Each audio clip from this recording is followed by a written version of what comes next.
मित्रांनो, तुमचं पुन्हा एकदा भयकथा मराठी या यूट्यूब चॅनेलवर स्वागत आहे. आजची कथा सुरू करण्यापूर्वी जर तुम्ही ह्या चॅनेलवर पहिल्यांदाच भेट देत असाल तर चॅनेलला सबस्क्राईब करायला विसरू नका. धन्यवाद. पीजीचं हे तिसरं सेमिस्टर संपलं. आता मध्ये 10 दिवसांची सुट्टी होती. त्यानंतर चौथं आणि शेवटचं सेमिस्टर सुरू होणार होतं.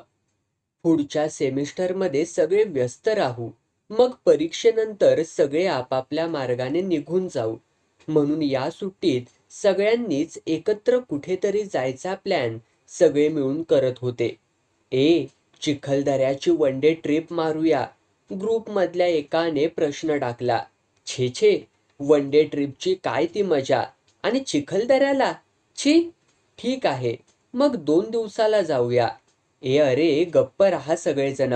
तुम्हाला काय म्हणे 2 दिवसाची ट्रिप काढूया, पण आमच्या घरच्यांनी परवानगी तर द्यायला हवी. मुला-मुलींची एकत्र ट्रिप, तेही एखाद्या टीचरशिवाय. मध्येच एक बायकी सूर आला. अगं नाही म्हणायला आता तू काय लहान आहेस काय? तेच तर, लहान नाही म्हणूनच तर पाठवणार नाहीत ना. बरं बरं, ठीक आहे.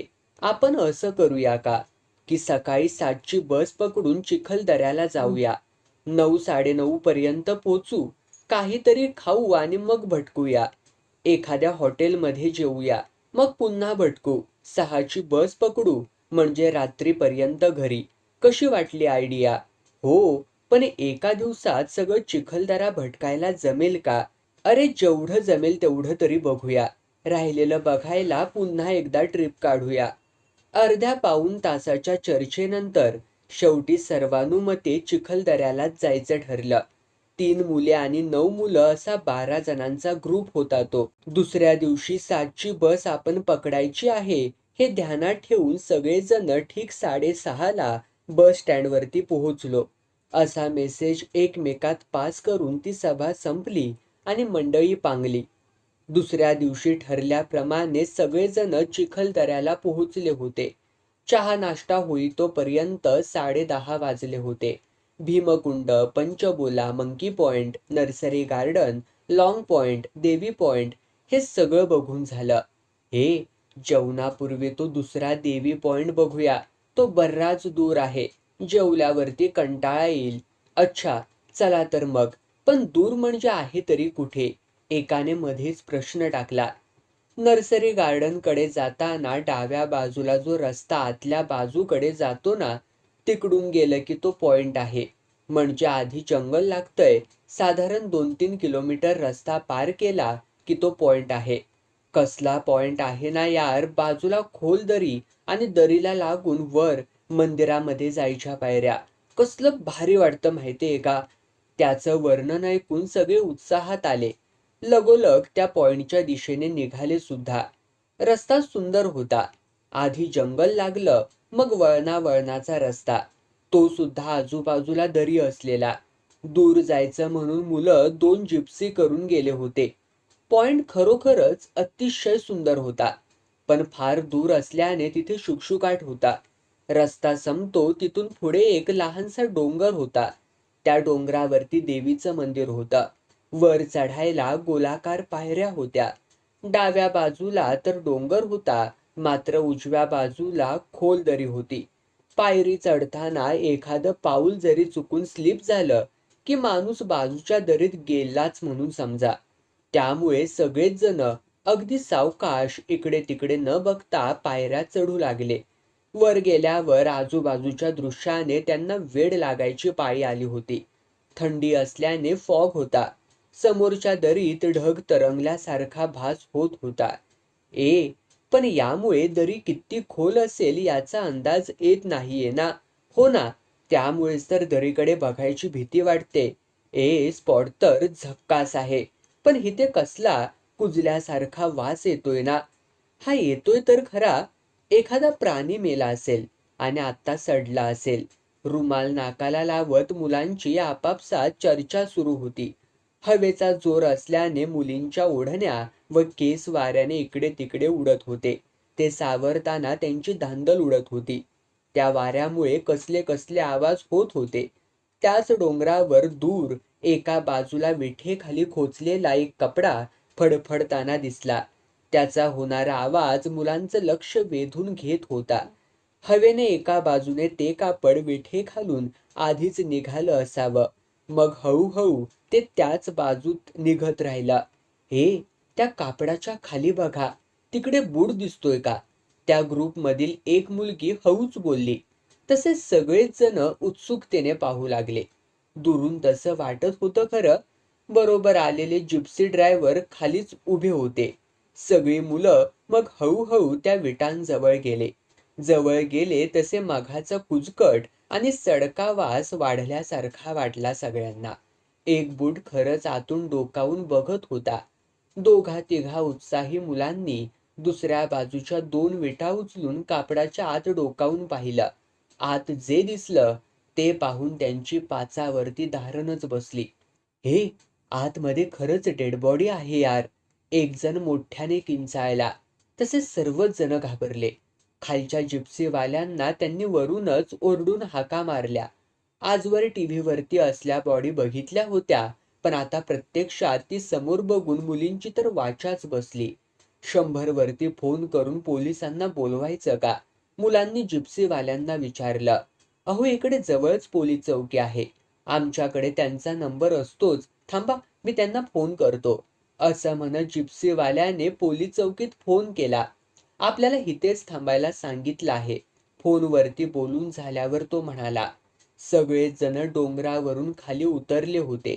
जिप्सीच्या अवतीभवती उभे राहून त्याच विषयावरती त्यांच्या गप्पा चालू होत्या. 15-20 मिनिटांत पोलीस आले. पण तो अवघ्या 15 मिनिटांचा काळ सगळ्यांना युगासारखा वाटला होता. मुलांबरोबर पोलीस वरती गेले. स्पॉटवर जाऊन त्यांनी विटा उचलून ते कापड बाजूला केलं. समोर एक प्रेत पडलं होतं. जागा मिळेल तिथे जंगली प्राण्यांनी लचके तोडले होते. याचा अर्थ ते इथे 2 किंवा 3 दिवसांपूर्वीपासून पडलेलं असावं. बॉडीचा चेहरा रक्तबंबाळ होता. अतिशय विद्रूप दिसत होता. कदाचित मुद्दाम केला असावा. लहानसं गाव असल्याने तिथे पोलीस स्टेशनला फारसा स्टाफ नव्हता. एक इन्स्पेक्टर, एक सब इन्स्पेक्टर व 4 हवालदार तसंच एक लेडी हवालदार इतकेच लोक त्या चौकीत होते. त्यामुळे ही केस आता इन्स्पेक्टर ललितला सोडवायची होती. त्याच्यासाठी ते एक चॅलेंज होतं. त्याने सर्वप्रथम हरवलेल्या लोकांबाबत तक्रारी आहेत का याची चौकशी केली. तेव्हा 2 तरुण मुली, एक तरुण, 2 वयस्कर घरून निघून गेल्याचे त्याच्या लक्षात आलं होतं. सापडलेली बॉडी साधारण 45 ते 50च्या पुरुषाची होती. आता त्याचे कपडे फाटलेले होते. ललितने प्रथम त्याचे कपडे शोधायचं ठरवलं. कपडे मळलेले व फाटलेले होते. पॅन्टवर किंवा शर्टवर दुकानाचे अथवा टेलरचे एकही लेबल नव्हतं. पण कपडे मात्र महागातले वाटत होते. आश्चर्य म्हणजे बॉडीच्या गळ्यात सोन्याची ठसठशीत चेन होती. त्यात भरीव सोन्याचं कासवाचं लॉकेट होतं. शिवाय हातात टायटनचं महागडं घड्याळ सुद्धा होतं. त्याच्या पॅन्टचे खिसे तपासले असता त्यात एक वॉलेट सापडलं होतं. हवालदाराने ते उघडलं तेव्हा त्यात 500च्या बऱ्याच नोटा होत्या. पण कोणतीही आयडी नव्हती. त्याच्या पायातही स्केचर्सचे महागडे बूट होते. कमाल आहे ना सर, याचं कोणतंही सामान चोरीला गेलेलं नाही. असं कसं हो? हवालदार, याचा अर्थ एकच, हा खून लुटपाटीच्या इराद्याने झालेला नाही. त्याच्या शर्ट पॅन्टवरचे लेबल सुद्धा खरवडून काढले आहे. मला वाटतं हा अपराधी मुरलेला असावा. ही नक्कीच जुनी दुश्मनी असावी. कोणीतरी याची सुपारी दिली असावी. त्यात बळी गेला बिचाऱ्याचा. आता कसा शोधायचा खुनी आणि कशी याची ओळख पटवायची? मला तर सध्या काही कळेनासं झालंय. चेहरा विद्रूप झालाय तेव्हा फोटो काढता येणार नाही. पोस्टमार्टम रिपोर्ट येईल तेव्हा पुढे काहीतरी मार्ग सापडेल. तोवर मला वाटतंय याचे कपडे आजूबाजूच्या शहरातल्या दुकानांमध्ये दाखवून बघा. हवालदाराला सूचना देऊन ललित निघून गेला. दुसऱ्या दिवशी दोघे हवालदार वेगवेगळ्या शहरात कपडे घेऊन गेले. एक हवालदार शर्ट तर दुसरा पॅन्ट घेऊन गेला. वेगवेगळे निघालेले दोघेही मधल्या एका शहरात अचानक भेटले. चल, आता आपण दोघे एकत्र होलसेल बाजारात बघूया. हवालदार तांबे त्याच्या बरोबर असलेल्या हवालदार शिंदेला म्हणाला, ह्या शर्टाचा कापड म्हणताय? अहो, खूप महागातला कपडा आहे तो. हा आम्ही होलसेलमध्ये 2,500 रुपये मीटरमध्ये विकतो. रिटेल तर 4-4,500ला विकत असेल. दुकानदार म्हणाला तसा तांबे तर आश्चर्यचकितच झाला. कपडा इतका महाग असतो साहेब? हो तर. अहो, काही ब्रँडेड कपडे तर 50,000पर्यंत असतात.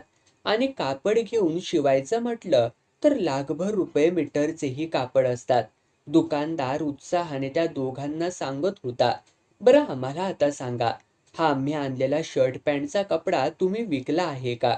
हो हो, हा कपडा आम्हीच पुरवला होता. पण कसं आहे ना साहेब, आम्ही फक्त रिटेलरला माल पुरवतो. मग त्यानंतर ते दुकानदार कोणाकोणाला विकतात हे आम्हाला माहिती नाही.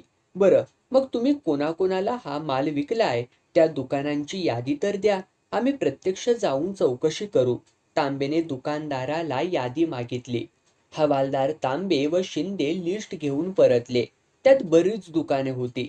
ती लिस्ट ललितकडे देऊन दोघंही आपापल्या कामाला लागले. ललितने अमरावतीच्या प्रत्येक दुकानात स्वतः जाऊन चौकशी केली. बरीच दुकाने पालथी घालून झाली, पण अजून काहीच हाती लागलं नव्हतं. त्याने खिशातली लिस्ट चेक केली. आता 2च दुकाने वाचली होती. तो पुढल्या दुकानात गेला. Messrs Shahu brothers and sons नावाचं ते दुकान म्हणजे मोठी शोरूम होती. बाहेर शोकेस मधील पुतळे फॅशनेबल पेहरावामध्ये सजले होते. आतमध्ये वेगवेगळे काउंटर होते. प्रत्येक काउंटरवर गर्दी होती. ललितने कॅश काउंटरवरती बसलेल्या मालकाला आपलं ID कार्ड दाखवलं व येण्याचं कारण देखील सांगितलं. माझी नेमकी काय मदत हवी आहे हो तुम्हाला? शाहूंनी विचारलं. मी एका खुनाचा तपास करतो आहे. मृत व्यक्तीच्या अंगावर जे कपडे आहेत ते तुमच्या शोरूम मधून घेतले आहेत का? या व्यक्तीविषयी तुम्हाला काही माहिती आहे का? साहेब, माझ्याकडे असंख्य लोक खरेदीला येतात. एखाद्या माणसाला मी व्यक्तिगत रूपाने कसा हो ओळखू? त्याचं उत्तर ऐकून ललित निराश झाला. पण साहेब, हे कापड उच्च प्रतीच्या लिननचं आहे. हा विभाग आमचा शेखर बघतो. मी त्याला बोलावतो. तो तुम्हाला काही मदत करू शकेल का ते बघा, शाहू म्हणाले. त्यांनी मग शेखरला बोलावलं. ललितने त्याला सर्व केस समजावून सांगितली. मैताचे कपडे, गळ्यातली चैन, हातातली घड्याळं, सर्वांचे फोटो त्याला दाखवले. ते फोटो पाहून शेखर चमकला. साहेब, हे तर शिवाजीरावांचे सामान आहे. हे कपडे मीच त्यांना विकले होते. मी ओळखतो त्यांना. यांचा व्यवसाय काय ते तर मला माहित नाही. पण हे खूप मालदार आहेत. आडनाव काय या शिवाजीरावांचं? अहो साहेब, त्यांचं आडनावच राव आहे, शेखर म्हणाला. तुमच्याकडे हे CCTV लावलेत, याचं फुटेज मिळेल का? या रावांना मला बघायचं आहे. कसे दिसतात ते? साहेब, त्यासाठी फुटेज कशाला? माझ्या मोबाईलमध्येच फोटो आहे हो त्यांचा. तुमच्याकडे त्यांचा फोटो कसा काय? हे कपडे घ्यायला ज्या दिवशी ते आले होते ना, त्या दिवशी त्यांचा वाढदिवस होता. हे नवीन घेतलेले कपडे त्यांनी इथेच घातले होते. मग माझ्या बरोबर त्यांनी सेल्फी देखील घेतला होता. बोलता बोलता शेखरने मोबाईलमधला फोटो काढून देखील दाखवला. फोटोत असलेला शिवाजीराव उंचापुरा रुबाबदार माणूस होता. त्याची पर्सनॅलिटी छान होती. त्याच्या गळ्यात तेच कासवांचं पेंडेंट असलेली चैन होती. शेखरच्या गळ्यात हात टाकून सेल्फी घेतल्याने त्याच्या डाव्या हातात टायटनचं घड्याळ दिसत होतं. याचा पत्ता आहे का हो तुमच्याकडे? नाही साहेब, आम्ही ग्राहकांचे फक्त फोन नंबरच घेतो. ठीक आहे, नंबरच द्या. ललितने त्याचा नंबर आपल्या मोबाईलमध्ये सेव्ह केला. त्या शोरूमच्या बाहेर आल्यावर त्याने त्या नंबरला फोन लावला. नंबर स्विच ऑफ होता. ललितने मग त्या मोबाईल नंबरवरून शिवाजीरावचा पत्ता देखील शोधून काढला. त्या दिवशी तो त्याच शहरात राहिला. दुसऱ्या दिवशी सकाळी ललित शिवाजीरावच्या पत्त्यावरती पोहोचला. बडनेरा रोड जवळ त्याचा डुप्लेक्स बंगला होता. ललितने डोरबेल दाबली. काही सेकंदानं दार उघडलं तेव्हा दारात कमरेला साडी खोचून हातात झाडू घेतलेली कामवाली होती. आपली ओळख सांगताच ललितला तिने बसायला सांगितलं आणि त्यात मालकीन बाईला बोलवायला निघून गेली. एका कोपऱ्यात एका उंच लॅम्पशेड खाली एक फोटो फ्रेम होती. त्यामध्ये शिवाजीराव व त्याची पत्नी असा दोघांचा हसरा छान असा फोटो होता. शिट, आता हिला शिवाजीराव गेल्याची बातमी सांगावीच लागेल. मनातल्या मनात ललित पुटपुटला. काही वेळात फोटोत दिसणारी हसतमुख चेहऱ्याची स्त्री त्याच्या समोर येऊन बसली. तिच्या वागण्या बोलण्यात खानदानी अदब होता. तुमचे यजमान कुठे आहेत हो मॅडम? मी त्यांना भेटायला आलो आहे. सुरुवात कशी करावी हे न समजून ललितने तिला विचारलं. ते तर मुंबईला गेलेत. त्यांचा फोन स्विच ऑफ येत होता, म्हणून म्हटलं की घरी जावं. तुमच्याशी तरी काही बोलणं झालंय का त्यांचं? कसल्या संदर्भात? म्हणजे तुम्हाला नेमकं काय म्हणायचं आहे? आणि तुम्हाला का भेटायचं आहे हो त्यांना? माझं जरा काम होतं, पण मोबाईल लागला नाही. अहो, ते मुंबईला त्यांच्या मित्रांच्या गेट टुगेदरला गेले आहेत. बऱ्याच वर्षाने सर्व मित्रमंडळी भेटत आहेत, त्यामुळे त्यांनी मोबाईल D&D वरती ठेवला असेल. रात्री झोपण्यापूर्वी जमलं तर ते मला कॉल करतात. पण तुमचं असं काय काम होतं? तुम्ही का शोधताय त्यांना? रात्री झोपण्यापूर्वी त्यांचा फोन येतो म्हणता. मग कालचा कॉल कधी आला होता ते बघू जरा. नाही, काल त्यांचा फोन आला नाही. आणि परवा? नाही, परवा पण आला नाही. 2 दिवसांपासून त्यांचा काही संपर्क नाही. तुम्हाला त्यांची काळजी वाटली नाही? त्यांच्या कोण्या मित्राला तरी फोन केला का हो तुम्ही? त्यात काळजी वाटण्यासारखं काय आहे? मला माहीत आहे ना ते कुठे आहेत ते. त्यांच्या मित्रमंडळींचं गेट टुगेदर असलं की त्यांना कोणी फोन केलेला आवडत नाही. ते मुंबईला पोहोचले तेव्हा फोन केला होता त्यांनी. ठीक आहे, तुम्ही चला जरा माझ्याबरोबर. मला तुम्हाला काही दाखवायचं आहे. हां, घरी कोणी असेल तर त्यालाही सोबत घ्या. ललित काहीसा विचार करू लागला. काय झालंय साहेब? काय दाखवायचं काय आहे तुम्हाला? शिवाजीचं काही बरं वाईट? पण ते तर मुंबईला आहेत. मग म्हणजे काही वाईट बातमी आहे का? शिवाजीची बायको अनुष्का अस्वस्थ होत म्हणाली. अहो मॅडम, मला जरा घाई आहे. तेव्हा आपण जाता जाता रस्त्यात बोललं तर चालेल का तुम्हाला? ललित म्हणाला. तेव्हा त्याने सांगितल्याप्रमाणे तिने घरी काम करणाऱ्या राधेला बरोबर घेतलं. ललित बरोबर पोलीस जीपमध्ये जाताना तिची अस्वस्थता पराकोटीला पोहोचली होती. चला मॅडम. ललितच्या आवाजाने ती भानावर आली. उतरून बघितलं तर समोर सरकारी हॉस्पिटल होतं. हे काय? मला वाटलं आपण पोलीस चौकीत जात आहोत. हे तर हॉस्पिटल आहे. इथे का आलोय आपण? तिने विचारलं. पण काहीही न बोलता ललित आत गेला.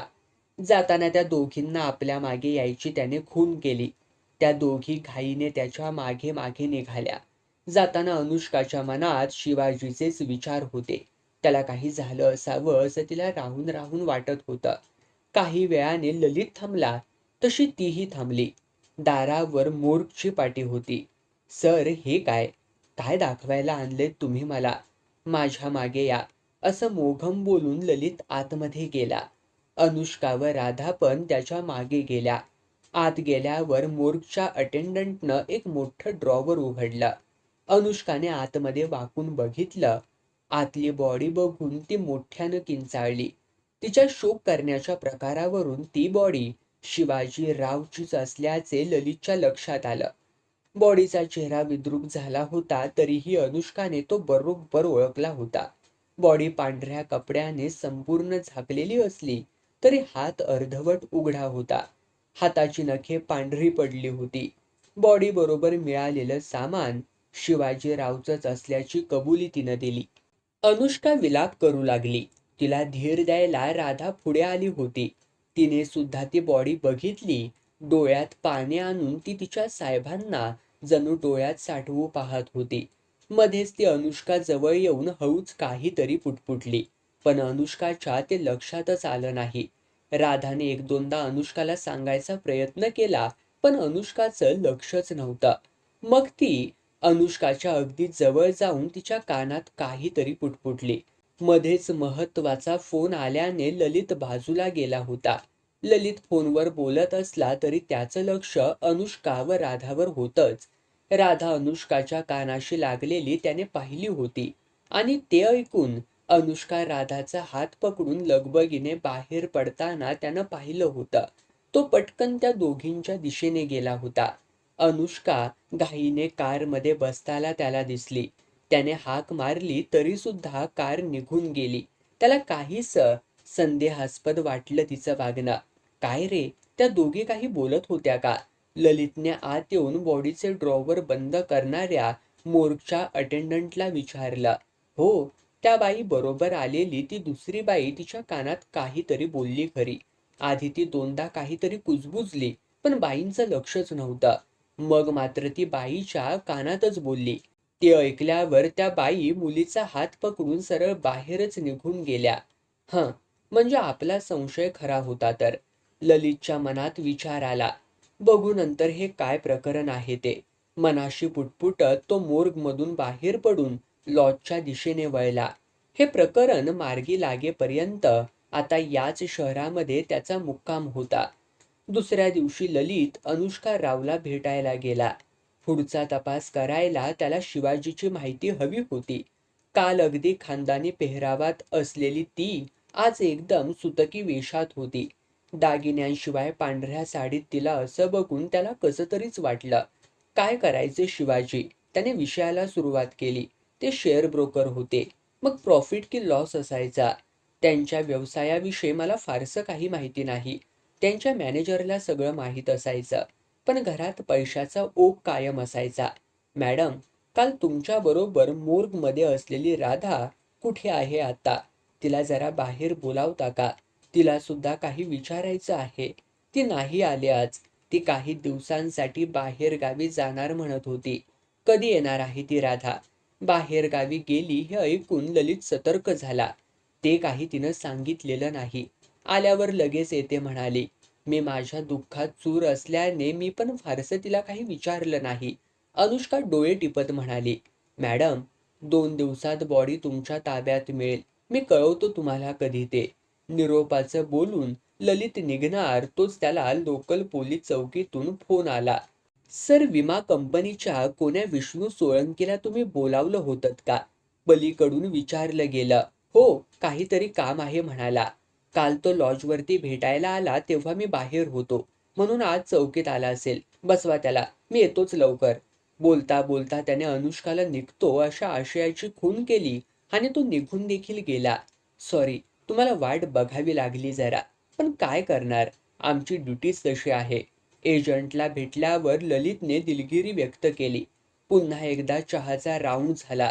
सर, एका महत्वाच्या केससाठी तुम्ही इथे आहात असं कळलं. एजंटने सुरुवात केली. शिवाजी राव म्हणून कोणीतरी उद्योगपती आहे.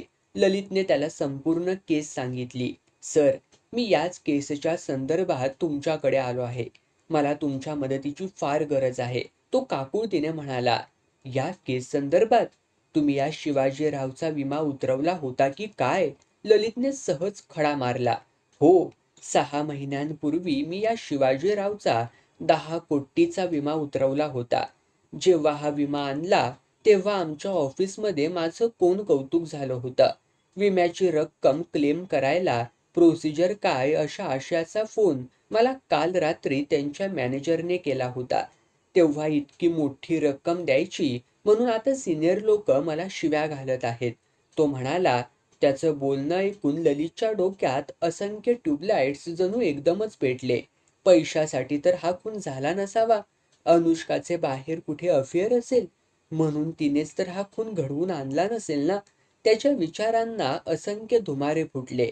नॅचरल डेथ असल्यास किंवा अपघात झाल्यास विमा क्लेम करता येतो असं मी ऐकलं होतं. मग इथे तर खून झालाय, खुनासाठी पण क्लेम करता येतो? ललितने शंका विचारली. हो, आमच्याकडे तशी तरतूद आहे.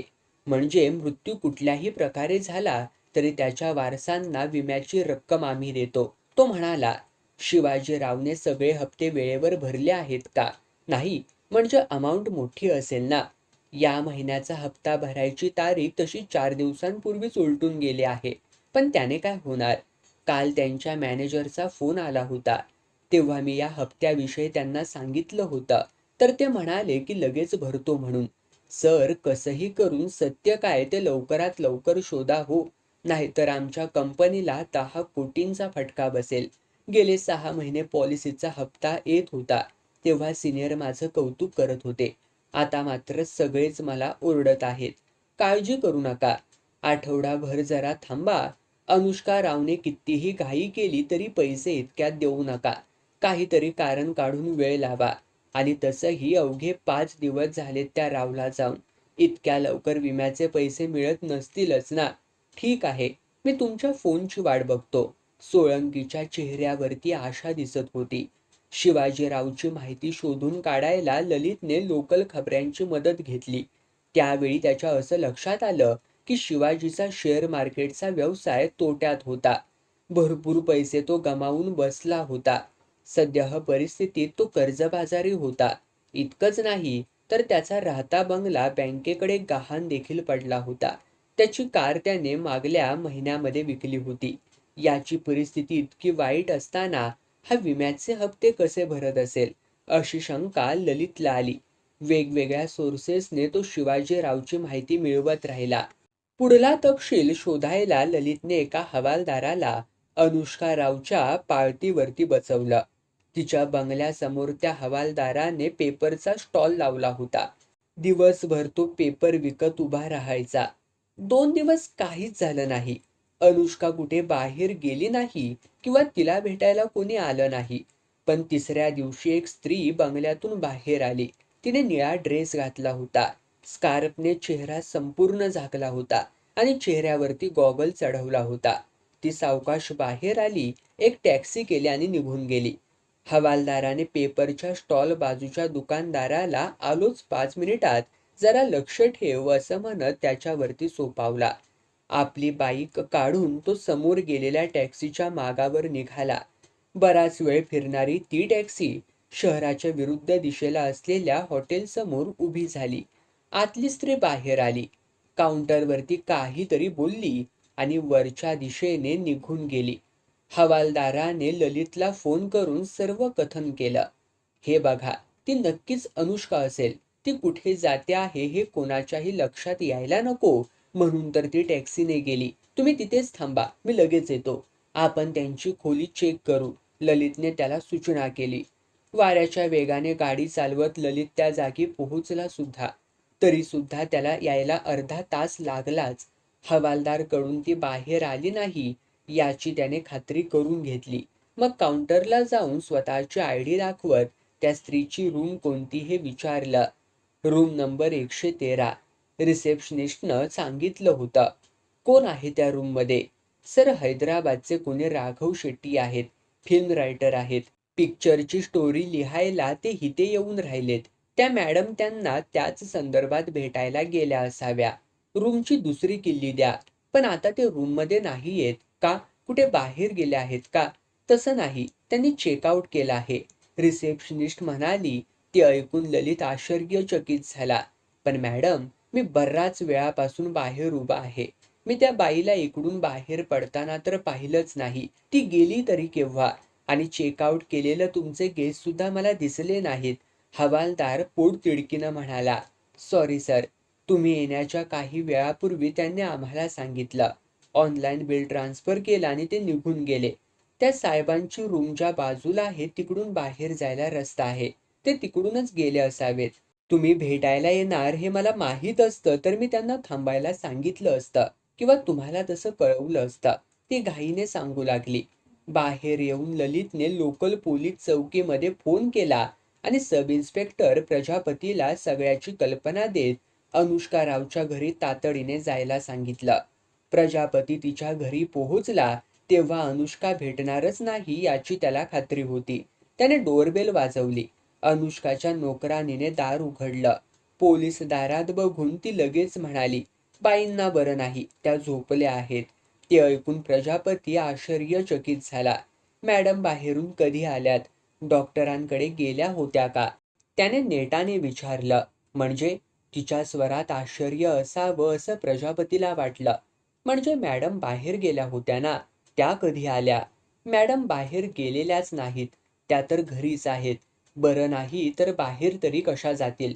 तिने जणू त्याला मूर्खातच काढलं. असं? मग बोलाव त्यांना बाहेर. त्यांना बरं नाही, त्या कशा बाहेर येणार? तुम्हीच त्यांना भेटायला त्यांच्या खोलीत चला. ती तसं म्हणाली आणि प्रजापतीला आपल्याबरोबर अनुष्काच्या बेडरूममध्ये घेऊन गेली. खोलीत अनुष्का तिच्या बेडवर झोपलेली होती.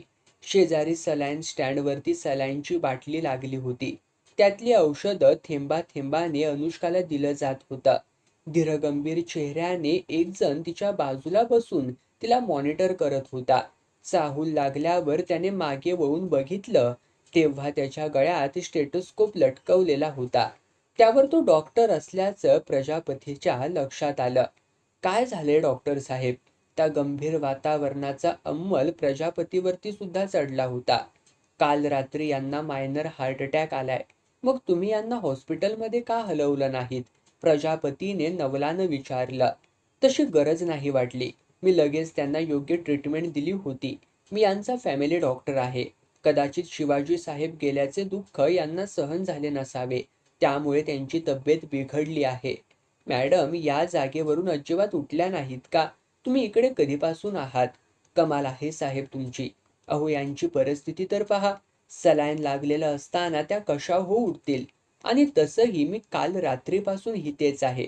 हां, आता मी तसा सरकारी हॉस्पिटलमध्ये नोकरी करतो, पण आज मी रजा घेतली आहे.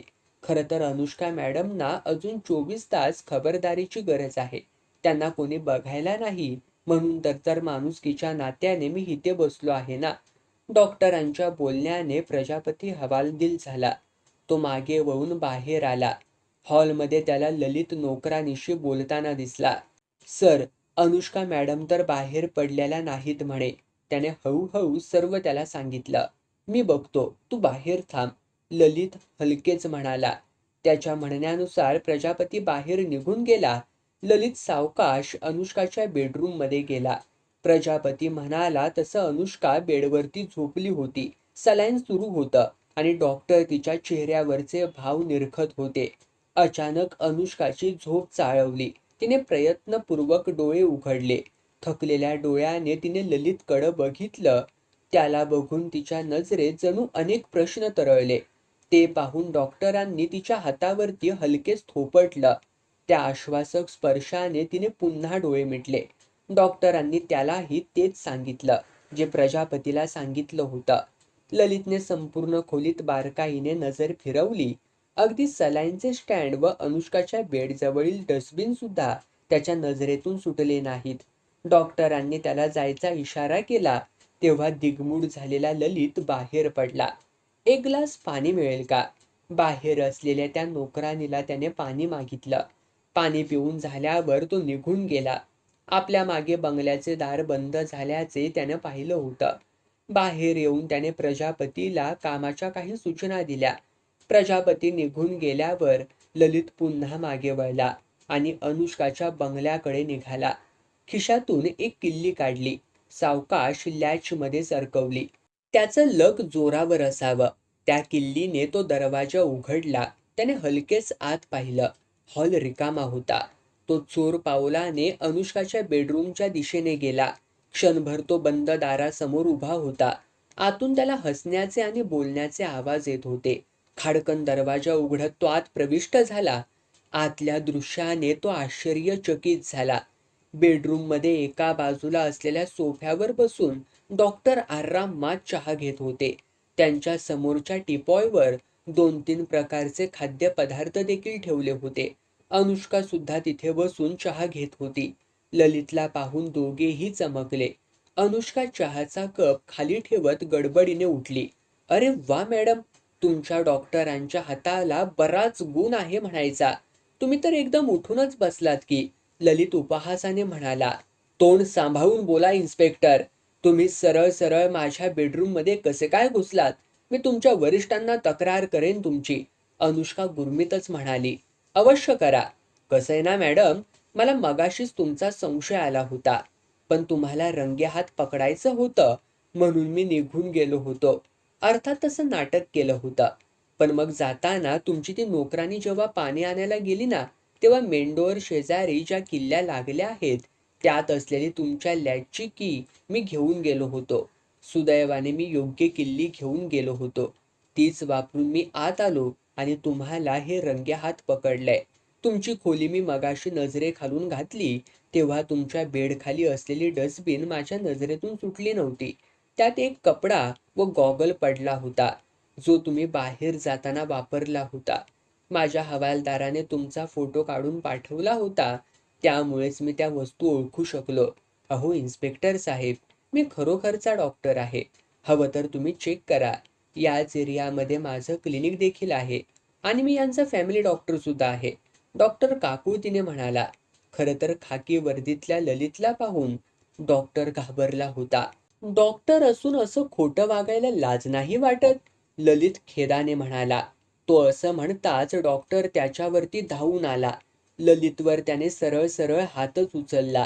त्या दोघांची मारामारी सुरू होती. इतक्यात कोणीतरी मोठ्याने ओरडलं, हँड्स अप.